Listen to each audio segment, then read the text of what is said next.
What's up, Saviors? GH here. Today I'm gonna share to you guys the updates that we got in 2020. Major events only, not rebalances. And shuffling the MasterCard rewards are not updates. With that said, let's do this.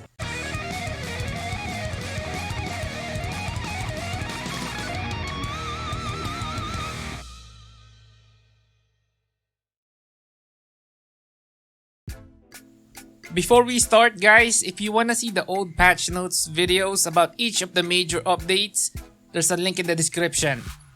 And be warned, this video will show what's happening in the game. Yes, reality. And as you all know, reality isn't exactly always good and you might get triggered. So again, if you have a blind loyalty to IMC, please click away. And he's gone. Let's do this. The first major update that we got is on February 10, 2020. And in summary, what we got is the introduction of Arc Stones, your favorite item. Then we got new classes, Blossom Blader, Rangda, Arbalester, Terramancer, and Crusader. This was the update that revitalized the game because we got more classes to play with and they advertised for once. I saw them advertising on YouTube, which is good. And they increased the level cap to 450 in February 10. And then we got a new sub-weapon called Trinkets, which added another gear to upgrade. Then Vibora weapons arrived. It gave us another reason to farm even more, even though we have no idea how difficult it is to farm a Vibora. We farmed anyway and discovered it's all a dream. Then we also got legend side effects like Ataka and others that hardly anyone uses. To sum it all up, I believe this February update, which they also called the Forever update, brought back life to a fading game. If I remember correctly, we're around 1,300 people playing in January 2019. I mean 2020? January 2020. And the state of the game is being questioned a lot. Regardless, with the introduction of the Forever update, which brings new classes, level cap, new Vibora weapons, and the Arc system, increase the population to a point that I can feel the lag again.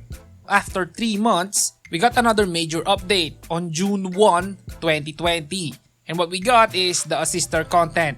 In my opinion, it was a great update. I like that event and having it permanently is definitely a plus. The Lepidoptera Junction Legend Raid Hard is added. And 3 new types of craftable arcs are also added. Swift, Thunder, Storm. This is also the update where they stated where we can get Arc Stones. And reading it again, we used to be able to get Arc Stones from uphill defense, but now we can't. Then Mistrus also used to drop Arc Stones, but now it doesn't. To be honest, when it was supposed to drop on Mistrus and they removed it, I didn't care because I ain't getting it anyway. The drop rate is so low, I don't care. And we used to be able to get an Arc Stone on Dimensional Collapse Point 2, but now we can't. And it disappointed me because we used to be able to get an Arc Stone there, but now we can't. And my thoughts is, getting an Arc Stone will be a problem with that change. And it did become a problem. The next here, if I'm correct, we can still get an Arc Stone on the weekly boss raid cube. But me, I haven't gotten anything from it. And I did the weekly boss raid weekly from the start and I'd never seen an Arc Stone there. Then of course we can get Arc Stones from Lepid, but the problem there is it takes a while to finish, but now it isn't. But at that time I hated that area because it wastes so much time and we're not even guaranteed to get something half decent and always we got trash. Anyway, on June 1, 2020 we got new Viboras, which is okay. In summary, the June 1, 2020 update was okay at best. I like the Assister system, but the rest were content for high spenders and geared veterans. So it didn't really change much, to be honest. And if I remember correctly, June was the time that the players is starting to dwindle. So I was a bit concerned. Because the majority of players didn't have much to do. That is where I started saying IMC should stop making content that high spenders and geared veterans can only do. Because if people can't partake, why stay? IMC needs to acknowledge the value of the majority of players because people take notice of the population of the game. And you guys know what happened next. Anyway, let's proceed to the next major update. And it's on the scheduled maintenance of July 28, 2020. It's the time that we got the White Witch Forest unique. It was a fun content. It added another playground for people to play with their friends. And they also added Arkstone fragments, Boruta seal, personal housing. The new Vibora weapons are also added. So, the July 28 update can barely be called a major update. Nonetheless, it gave us a new content to play around with and items to work on, so it was decent. The next major update is on the scheduled maintenance for September 15, 2020. So what we got is the White Witch Forest Legend, which added the Legenda gears with it, and also the Savvy Disney set, Demon God's armor, Goddess's armor, 3 crafted orcs, DCP uphill tokens, Boruta seal common, level 2 by Boros, new content called Singularity, new arcs, and a confusing new map. To be honest, that new map is confusing. I don't know about you, but I hurt myself in my confusion looking at that map.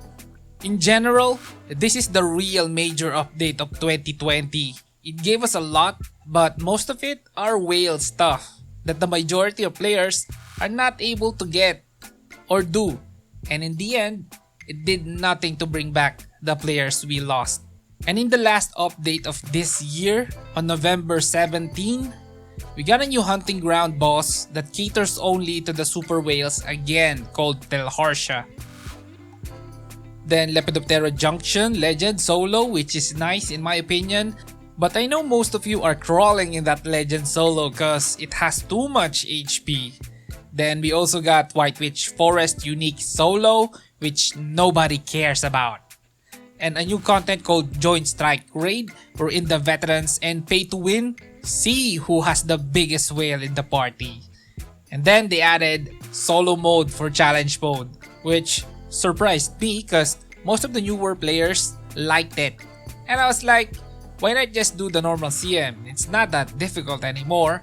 But turns out, the hesitation to join a party because they always get kicked anyway because they're not meta, ungeared, looks ugly, or doesn't know what to do.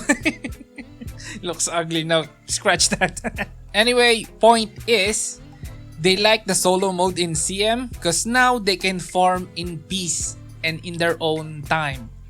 Which is, in my opinion, is a fine option to have. But still, try to make friends, guys, and do the normal challenge mode. Join a guild or something, or hang out in the city, chat, make new friends, and do content with them. It's more fun with other people. Anyway, where are we now? Okay, it is in November 17. It's also the update that removed silvers obtained from defeating monsters in the fields. And here's my opinion. I like it. The bots are crying at the moment and pretending to be legit players and complaining in the forum saying it's bad for the game. Yeah, it's bad for you, but it's good for me. Anyway, world peace, everyone. Everyone, world peace. Heal the world. Where we are again. Forgot. They also added the Luciferi accessory, which only a few of you will experience. The new Viboras, as always. Mercenary badges can now only be obtained 200,000 per week. And main stat of the accessories and shields is changed. In summary, the November 17 update is another content for Super Whales. And as it shows, we continue to bleed all the players we got from the Forever update.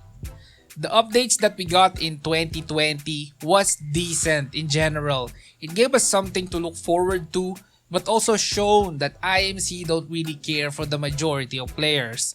To be honest with you, I tried my best to be as positive as I can about this video, but what I saw is an evidence of why we keep losing players, and I believe we all should just accept that this is how IMC handles it, and just enjoy TOS for what it is. And that's it, guys. This is my last Tree of Savior video of this year. See you all in Tree of Savior in 2021. Let's do this. And this is Gaming Hardcore. See you in the next one.